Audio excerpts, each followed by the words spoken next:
जब एक 9 साल की बच्ची को याद आया उसका पिछला जन्म और उसके बाद जो उसने किया अपने कातिलों को सज़ा दिलवाने के लिए, उसे जानकर आप भी हैरान रह जाएंगे।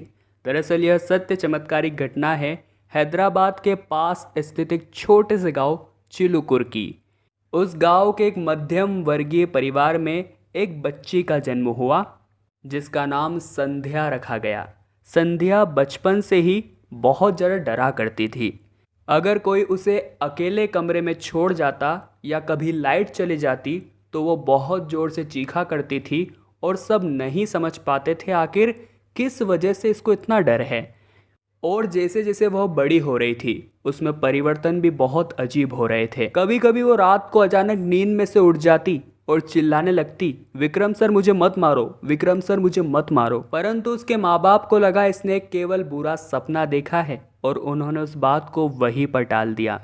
परंतु संध्या जब 9 साल की हुई तब उसे नहीं पता था कि अब जो उसके साथ होने वाला है वो उसकी पूरी जिंदगी बदल कर रख देगा।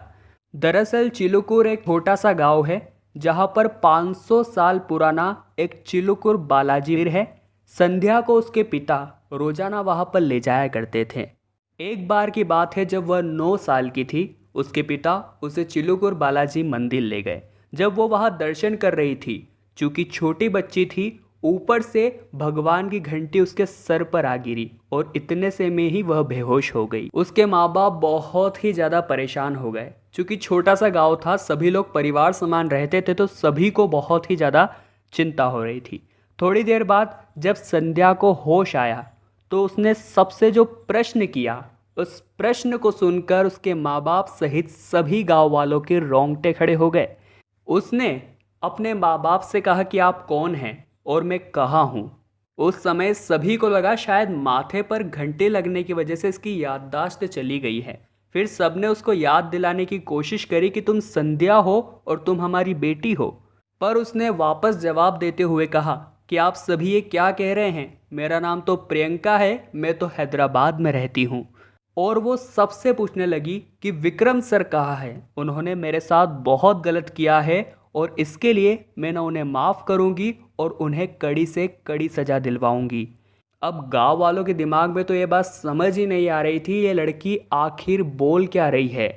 परंतु उसके माँ बाप के दिमाग में एक बात खटक रही थी, क्योंकि अक्सर रात को नींद में से उठकर वो विक्रम सर मुझे मत मारो, विक्रम सर मुझे मत मारो ये बात कहा करती थी। उसके बाद उन्होंने उसकी कहानी में थोड़ा दिलचस्पी दिखाई और उससे कहा कि बताओ तुम्हारे साथ हुआ क्या है। तब वो 9 साल की बच्ची जिसका पुनर्जन्म हुआ था और पिछले जन्म में वो प्रियंका थी जो हैदराबाद में रहती थी, उस 9 साल की बच्ची ने बताया कि मेरी उम्र 24 साल थी और मैं दिखने में बहुत ही ज़्यादा सुंदर थी। ऐसे में एक मल्टीनेशनल कंपनी से मुझे जॉब के लिए ऑफ़र आया। मैंने भी तुरंत हामी भर दी क्योंकि बात मेरी ज़िंदगी की थी।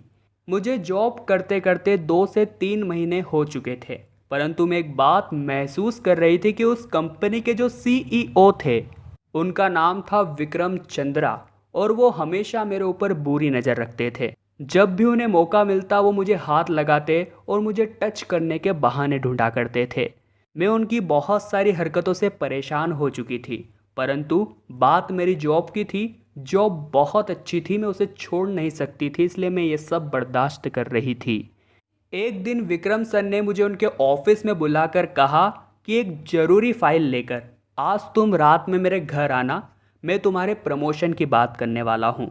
चूँकि वो मेरे बॉस थे, मुझे उनकी बात तो सुननी ही थी। ऐसे में रात को रिक्शा करके 3 किलोमीटर दूर मैं उनके घर गई और जब मैं उनके घर में अंदर गई तब वे शराब पी रहे थे और उनके घर पर उस समय कोई भी नहीं था। मैंने उनसे कहा कि ये इम्पोर्टेंट फाइल सर आपने मंगवाई थी। तब उन्होंने मेरे हाथ में से वो फाइल लेकर के कहीं दूर फेंक दी और उन्होंने मुझसे कहा फाइल तो सब बहाना है, मुझे तो बस तुम्हें यहाँ बुलाना था। उसके बाद उन्होंने शराब के नशे में मेरे साथ ज़बरदस्ती करने की कोशिश की। मैं ज़ोर ज़ोर से चिल्ला रही थी। ऐसे में जब वे मेरे साथ ज़बरदस्ती करने में कामयाब नहीं हो सके तो मेरी आवाज़ बंद करने के लिए पास स्थित तकिए से उन्होंने मेरा मुंह दबा दिया और जब तक दबाए रखा तब तक कि मैं मर नहीं गई। और जब मैं मर गई उसके बाद उन्होंने मेरी लाश को उनके गार्डन में ही दफना दिया। और अगर आज संध्या के रूप में मेरा जन्म हुआ है तो भगवान मुझसे यही नेक काम करवाना चाहते हैं कि मैं उस विक्रम को जेल तक पहुंचाऊं। चूंकि सभी गांव वाले अनपढ़ थे तो उनको ऐसा लग रहा था ये लड़की शायद घंटी गिरने की वजह से पागल हो गई है और कुछ भी बके जा रही है। परंतु उसके माँ बाप बचपन से उसे देख रहे थे, उसकी अजीब अजीब हरकतों को देख रहे थे, तो शायद उन्हें ऐसा लग रहा था कि ये बात सच है। इसलिए वे तुरंत संध्या को लेकर के हैदराबाद गए। जब उन्होंने पुलिस स्टेशन जा करके अपनी सारी बातें पुलिस वालों के समक्ष रखी तो उन्होंने हमारी बात में गंभीरता तो दिखाई, परंतु उन्होंने हमें एक बात बताई कि पुनर्जन्म की किसी भी बात को कोर्ट एक्सेप्ट नहीं करेगा।